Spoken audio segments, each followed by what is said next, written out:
बहुत कुछ हो गया यार, मतलब मामला बिल्कुल पैरों तले जमीन खिसकती जा रही है, धक्के पे धक्का ही दे रहा है भाई फब्रिजियो। यहाँ पर मैं लिटरली यहाँ पर सोच रहा था, पहले तो सबका यहाँ पर बहुत बहुत स्वागत है एक और नई वीडियो में। मैं जनरली आज सोच रहा था कि यहाँ पर शायद से आज अपने को एक डेडिकेटेड एक पर्टिकुलर टॉपिक पे इन डेप्थ वीडियो बनानी चाहिए, मोस्ट प्रॉब्ली जोसे मूरिन्हो और रियल मैड्रिड के रिगार्डिंग, लेकिन इतना कुछ हो गया, ठीक है, और हो ही जा रहा है, हो ही जा रहा है। लेकिन एपिसोड में किसी भी टॉपिक पे बात करने से पहले भाई तुम यहाँ पर इस रिएक्शन के एक बार दर्शन कर लो। Neymar Junior Santos.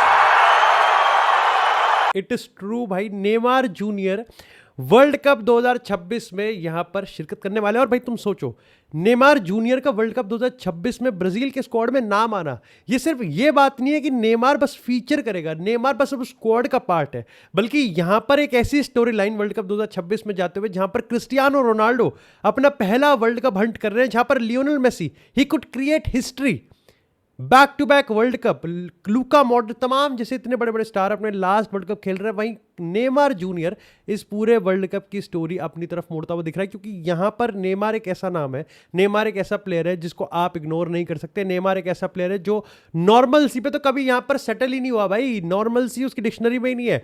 और मैं पर्सनली यहां पर इतना ज्यादा खुश हूं क्योंकि विदाउट नेमार भाई World Cup is not there. But यहां पर भाई कार्लो एंसेलोटी ने जब नेमार जूनियर को यहां पर स्क्वाड उसका अनाउंस किया, उसका नाम, तो भाई जो रिएक्शन था, और इस समय सोशल मीडिया पे तुम देखोगे तो तमाम रिएक्शंस तुमको देखने को मिलेंगे, और हर जगह पर मतलब लिटरली यहाँ पर ब्राजीलियन वेबसाइट न्यूज़पेपर जो पोल कर रहे थे तो उसमें स्प्लिट था।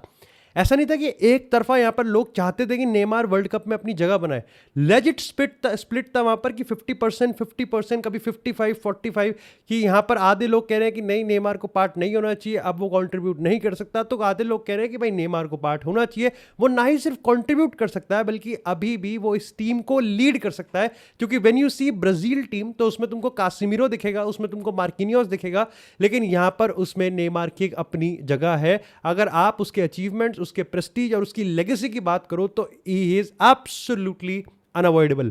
लेकिन इसी के साथ यहां पर ऑफ कोर्स तुमको ये तो पता ही होगा कि भाई जोसे मूरिन्हो नए रियल मैड्रिड के मैनेजर हैं 2026 में।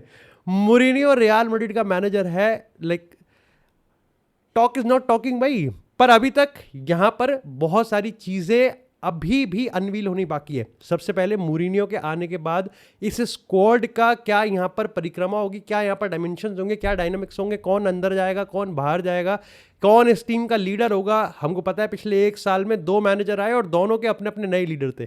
चाहे यहाँ पर हम बात करें आर्बेलोआ की जिसके लिए विनीसियस उसका लीडर था, चाहे बात करें ज़ाबी अलोंसो की जिसके लिए यहाँ पर एम्बापे लीडर था। लेकिन ये बात भी तय है कि जो लीडर रहेगा वो खुश रहेगा, लेकिन जो नहीं रहेगा वो यहाँ पर ड्रामा करेगा। एम्बापे लीडर था ज़ाबी का, तो विनीसियस ने बकचोदी कर दी, और जब यहाँ पर आर्बेलोआ के लिए विनी लीडर था तो एम्बापे ने बकचोदी कर दी। मूरिन्हो के लिए सबसे बड़ा प्रॉब्लम यह है कि भैया उसका यहाँ पर लीडर होगा कौन।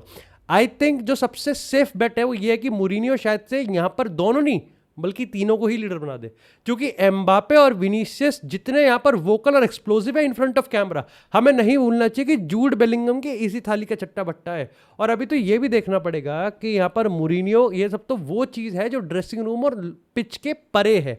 हमें यह भी समझना चाहिए कि यहाँ पर अल्टीमेटली जोसे मूरिन्हो, यस नॉस्टैल्जिया है, जोसे मूरिन्हो यस वो इमोशनल सेंटिमेंट आ गया, ठीक है, ऑरा आ गया, सब बकचोदी हो जाएगी। और सबको देखो अंदर से पता भी है कि मूरिन्हो का रियल मैड्रिड में आना ऑन पिच से ज़्यादा ऑफ द पिच जो सिनेमा होने वाला है उसका कोई हिसाब ही नहीं है भाई, उसका कोई बॉक्स ऑफिस रिकॉर्ड नहीं है।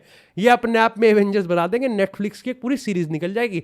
लेकिन भाई इवैल्यूएशन तो आपका पिच पे ही होगा। और अल्टीमेटली हमको पता है कि मूरिन्हो डिस्पाइट हिज ऑरा, मूरिन्हो जो उसने उखाड़ा है, जो सेट करता है स्टैंडर्ड को, और जितना यहाँ पर हैवी हैंड के साथ वो किसी भी ड्रेसिंग रूम को तोड़ता है, फुटबॉल आगे बढ़ चुका है। फुटबॉल अब एक नए मॉडर्न टैक्टिक्स पे चलता है, ठीक है। फुटबॉल में अब सुपरस्टारडम से ज़्यादा कलेक्टिविटी आती है, और वहां पर मूरिन्हो कितना मॉडर्न फुटबॉल और अपने हैवी हैंड को यहां पर बैलेंस में रखेगा, ये देखने वाली बात है। अगर इंटरनेशनली बात करें, यानी कि अगर हम यूरोपियन बात करें, तो भाई PSG 2 पीट, आर्सेनल 20 साल बाद पहला फाइनल खेल रही है, बायर्न अंडर कंपनी विद ओली से हैरी केन उनके अपने सुपरस्टार है, कलेक्टिवनेस है। मैनचेस्टर सिटी, और अभी बात करेंगे सिटी के रिगार्डिंग, बट यूनाइटेड वापस आ चुकी है यहाँ पर, ठीक है। Then you have Liverpool, then you have क्या कहते हैं चेल्सी, भाई फुटबॉल ज़ाबी अलोंसो, समझ रहे हो, चेल्सी में आ चुका है।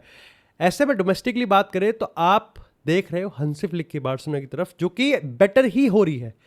ऐसे में जोसे मूरिन्हो को ये ड्रेसिंग रूम को ठीक तो करना ही करना है, लेकिन ये ड्रेसिंग रूम ठीक करते करते उसको रिजल्ट भी ग्राइंड करने हैं, और वो बहुत ज़्यादा इंपॉर्टेंट है।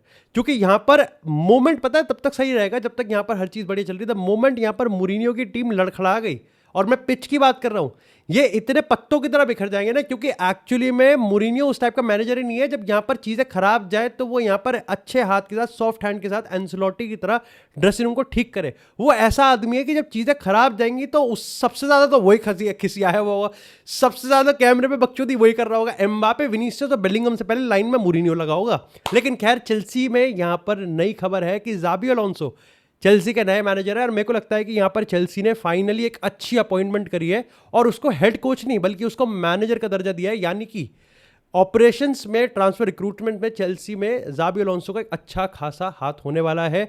इसी के साथ यहाँ पर जो सबसे बड़ी खबर आई है वो है भाई कि पेप गार्डियोला मैनचेस्टर सिटी को at the end of the season यहाँ पर लीव कर सकते हैं। डेविड ऑस्टिन की रिपोर्ट है। अभी तक उन्होंने कोई लाइक ऑफिशियली यहाँ पर सिटी ने भी इस चीज़ को नहीं माना, और अभी तक ऑफिशियली यहाँ पर पेप गार्डियोला ने भी नहीं कहा।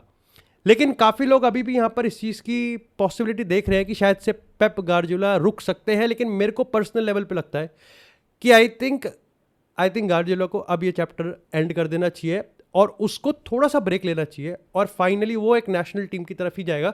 अब या तो वो स्पेन हो सकती है, या फिर वो अर्जेंटीना भी हो सकती है, या फिर वो एक्चुअली में इटली भी हो सकती है। मे बी उसके कैटलन रूट्स की वजह से शायद से उसको स्पेन का मैनेजर ना बनाए, लेकिन भाई इट इज़ पेप गार्डियोला। वो जिस पे हाथ रखेगा वो क्लब उसको यहाँ पर मैनेजर रख लेगा। और मैं तुम्हें जेन्युइन एक चीज़ बताऊँ, पेप के जाने के बाद प्रीमियर लीग उसको इतना याद करेगी ना कि आर्सन वेंगर, और अगर सर एलेक्स फर्गुसन की बात अगर किसी को इतना याद करेंगे तो पेप को ही याद करेंगे, क्योंकि वो एक ऐसा मैनेजर था जिसने ना ही सिर्फ वैसी चीज़ें उखाड़ी है जिसने किसी ने भी नहीं उखाड़ी थी, पर गार्डियोला एक ऐसा बंदा भी था जिसने इतने मैनेजर्स को, इतनी टीमों को, और प्रॉपर प्रीमियर लीग फुटबॉल को उसने मोटिवेट किया। उसने प्रीमियर लीग फुटबॉल को एक्चुअली में उसके हिसाब से ढलने में मजबूर कर दिया। सोचो कितनी बड़ी बात है।